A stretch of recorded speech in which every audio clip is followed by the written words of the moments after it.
जय हिंद। आज हम जानेंगे गति के नियम के बारे में, यानी कि लॉ ऑफ मोशन।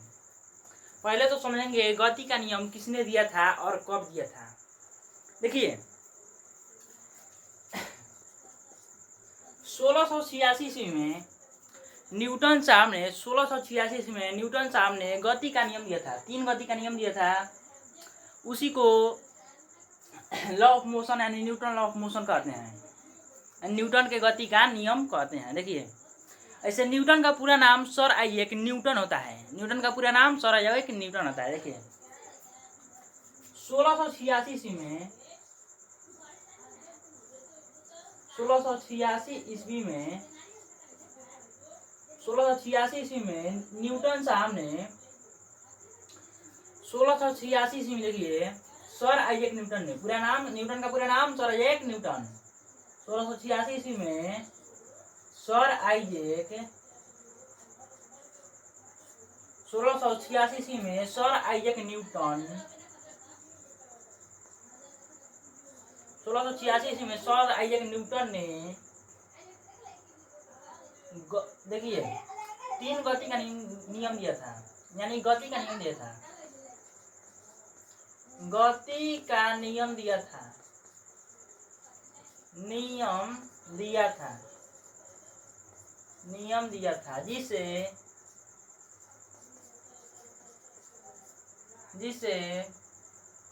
गति का नियम कहते हैं, जिसे गति का नियम कहते हैं, गति का नियम कहते हैं। देखिए गति का नियम ऐसे 1686 ईस्वी में सर आइजैक न्यूटन ने दिया था, जिसे हम गति का नियम कहते हैं। गति का प्रथम नियम के बारे में हम पहले समझेंगे। गति का प्रथम नियम क्या है, इसके बारे में हम समझेंगे अभी। देखिए गति कैसे प्रथम नियम कहता है कि जब कोई वस्तु विरामावस्था में है, देखिए जब कोई वस्तु विरामावस्था में है तो विरामावस्था में ही रहेगा। यदि गति की अवस्था में है तो गति की अवस्था में ही रहेगा। यही ना कह रहा है, गति की अवस्था में ही रहेगा जब तक उस पर कोई बाह्य बल ना लगाया जाए। यानी कह रहा है कि जब कोई वस्तु विरामावस्था में है तो विरामावस्था में ही रहेगा, और जब कोई वस्तु गति की अवस्था में है तो गति की अवस्था में ही रहेगा। यानी कि जब कोई रुका हुआ है तो रुका हुआ ही रहेगा, और जब कोई गति में है तो गति में ही रहेगा। यानी कि मान लीजिए आपको यहाँ से गिरा रहे हैं, यानी कि छत पर से आपको गिराएंगे आप, अगर नीचे मान लीजिए यहाँ पर धरती नहीं रहेगी तो आप चलते ही जाएंगे, गति की अवस्था में ही रहेंगे। यानी कि इसमें कोई बाह्य बल नहीं लगाएगा तो आप गति में ही ना रहेंगे। और मान लीजिए यहाँ पर धरती नहीं होगा तो आप ऐसे जाते रहेंगे नीचे एकदम गति में ही रहेंगे। यही कह रहा है, गति का प्रथम नियम कह रहा है कि यानी कि न्यूटन का प्रथम नियम, गति का प्रथम नियम किसने दिया था? न्यूटन साहब ने। इसलिए इसको न्यूटन का प्रथम नियम भी कहते हैं। देखिए कह रहा है कि जब कोई वस्तु विरामावस्था में है तो विरामावस्था में ही रहेगा, और गति की अवस्था में है तो गति की ही अवस्था में ही रहेगा, जब तक उस पर कोई बाह्य बल न लगाया जाए। यही कह रहा है। यानी कि देखिए इसका उदाहरण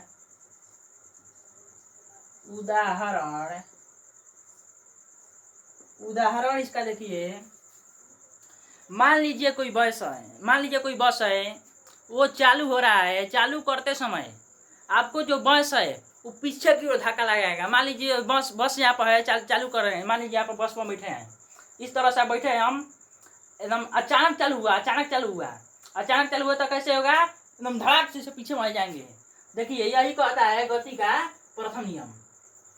मान लीजिए आप आपको बस में समझ नहीं आ रहा होगा तो मोटरसाइकिल पर अच्छा से समझ में आ जाएगा। देखिए मान लीजिए आप मोटरसाइकिल पर जा रहे हैं, मान लीजिए बैठे हैं, मान लीजिए आप मोटरसाइकिल पर इस तरह से बैठे हैं, ऐसे मान लीजिए आगे जो रहता है उसको पकड़े हैं, इस तरह से मोटरसाइकिल पर बैठे हैं, और हम अचानक चालू हो रहा है तो पाछे में आप ऐसे भिगाएंगे। देखिए यही कहता है गति का प्रथम नियम। और देखिए जब मोटरसाइकिल चलता है, अब जो ब्रेकर आता है वहाँ पर, जब मोटरसाइकिल चलता है ब्रेकर आता है तो वहाँ पर देखिए आप इस तरह से पकड़ रहे रहते हैं, और जो ब्रेकर आता है एकदम धड़ाक से आगे बढ़ चले जाते हैं। वही कहता है कि अगर जब कोई वस्तु विरामावस्था में है तो विरामावस्था में ही रहेगा, और गति की अवस्था में है तो गति की अवस्था में ही रहेगा, जब तक उस पर कोई बाहरी बल नहीं लगाया जाए। देखिए उदाहरण में आपका हो जाएगा, जब बस चलता है तो पीछे की ओर बल लगाता है, यानी जब बस स्थिर रहता है और अचानक चालू होता है तो वो पीछे की ओर बल लगाता है। देखिए जब बस चलता है, जब बस चलता है तो पीछे की ओर बल लगाता है। देखिए जब बस चलता है, देखिए ऐसे लिख देना है, जब बस अचानक चलता है तो पीछे की ओर बल लगाता है। देखिए यहाँ पर लिख देना है, जब बस अचानक चलता है, जब बस अचानक चलता है, अचानक, जब बस अचानक चलता है, चलता है तो पीछे की ओर बल लगाता है, तो पीछे की ओर बल लगाता है, बल लगाता है। जब बस अचानक चलता है तो पीछे की ओर बल लगाता है। ये आपका हो गया गति का प्रथम नियम। हम आपसे उम्मीद कर सकते हैं कि आपको अब गति का प्रथम नियम एकदम एकदम बहुत ही अच्छा तरीका से याद हो गया होगा और समझ में भी आ गया होगा। अब देखते हैं गति का द्वितीय नियम। देखिए गति का द्वितीय नियम अब हम देखेंगे। ऐसे तो गति का प्रथम नियम को जड़त्व का नियम भी कहते हैं। देखिए गति का प्रथम नियम को जड़त्व के नियम भी कहते हैं। ऐसे इसका देखिए इंग्लिश यहाँ पर लिख दे रहा है, first law of motion, first law of motion, first law of motion इसका देखिए इंग्लिश होता है। देखिए गति का द्वितीय नियम का इंग्लिश देखिए second law of motion, second law of motion, TION होता है, सेकेंड लॉ ऑफ मोशन। देखिए गति का द्वितीय नियम को इंग्लिश में सेकेंड लॉ ऑफ मोशन भी कहते हैं। अब समझे गति का नियम कह रहा है। देखिए कह रहा है, देखिए द्रव्यमान को त्वरण से गुणा करने पर शुद्ध बल प्राप्त होता है, यानी कि द्रव्यमान को त्वरण से गुणा करेंगे तो शुद्ध बल प्राप्त होगा। पहले तो समझ लेंगे कि त्वरण क्या होता है, त्वरण क्या होता है, पहले हम समझ लेंगे कि त्वरण क्या होता है। देखिए वेग में परिवर्तन की दर को त्वरण कहते हैं। जैसे कि मान लीजिए आपका, देखिए हमारा ये मार्कर है, अचानक बहुत तेज गति में रहेगा तो इसमें देखिए टकराएगा, हमारे हाथ में टकराएगा और देखिए इसमें फंस जाएगा, यानी कि इसका गति में परिवर्तन हो जाएगा। वेग में परिवर्तन की दर को त्वरण कहते हैं। वेग में परिवर्तन हो जाएगा तो वही त्वरण है। अब देखिए द्रव्यमान, देखिए गति का द्वितीय नियम कहता है कि द्रव्यमान को त्वरण से गुणा करने पर शुद्ध बल प्राप्त होता है।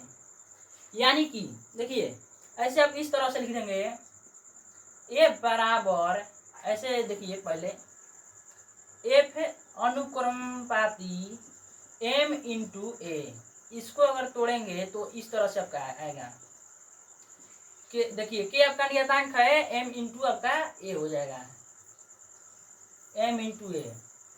अगर आप के नियतांक के को हटा भी देते हैं तो आप इस तरह से भी इसकी लिख सकते हैं, कोई गलती नहीं होगा, m इंटू ए आपका हो जाएगा।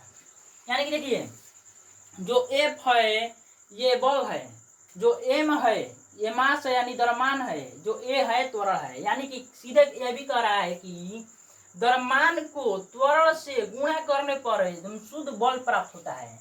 यह भी कह दिया कि नहीं, द्रव्यमान को त्वरण से गुणा करने पर एकदम शुद्ध बल प्राप्त होता है। हो गया।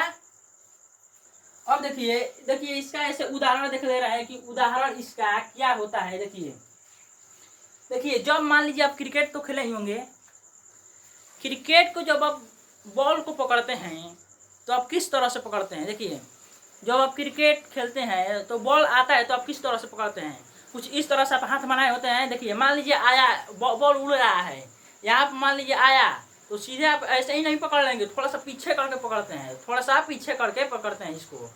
यही कह रहा है कि द्रव्यमान को त्वरण से गुणा करने पर हम शुद्ध बल प्राप्त होगा।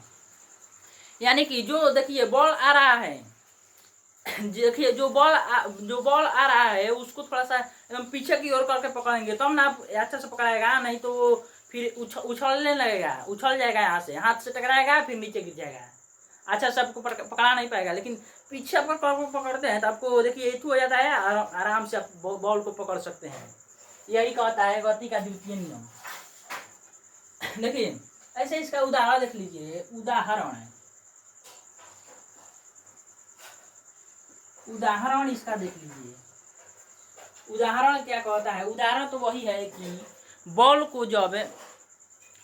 को पकड़ते समय हाथ पीछे की ओर खींचना है, यही उदाहरण है।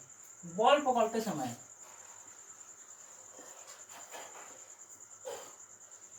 या गेंद यहाँ पर लिख दे रहे हैं, गेंद पकड़ते समय देखिए, गेंद पकड़ते समय गेंद पकड़ते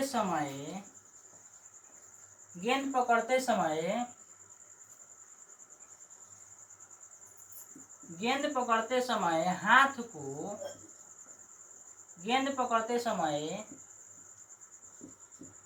हाथ को पीछे की ओर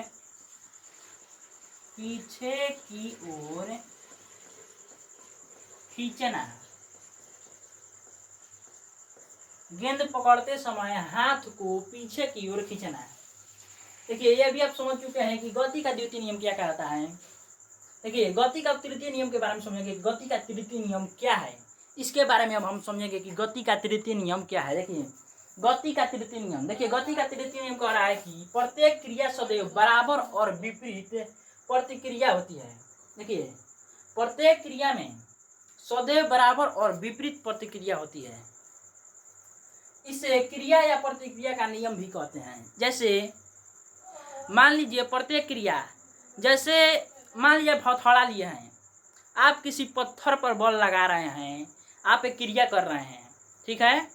जब आप पत्थर पर कुछ बल लगाएंगे तो पत्थर भी हथौड़ा पर कुछ बल लगाएगा, उसमें देखिए जो बराबर होता है, जितना बल देखिए हथौड़ा मारेगा उतना ही बल पत्थर भी अपने ओर से लगाएगा। वही ना कह रहा है प्रत्येक क्रिया सदैव बराबर और विपरीत प्रतिक्रिया होती है, इसे क्रिया या प्रतिक्रिया का नियम भी कहते हैं। हो गया, ये समझ चुके हैं। जय हिंद।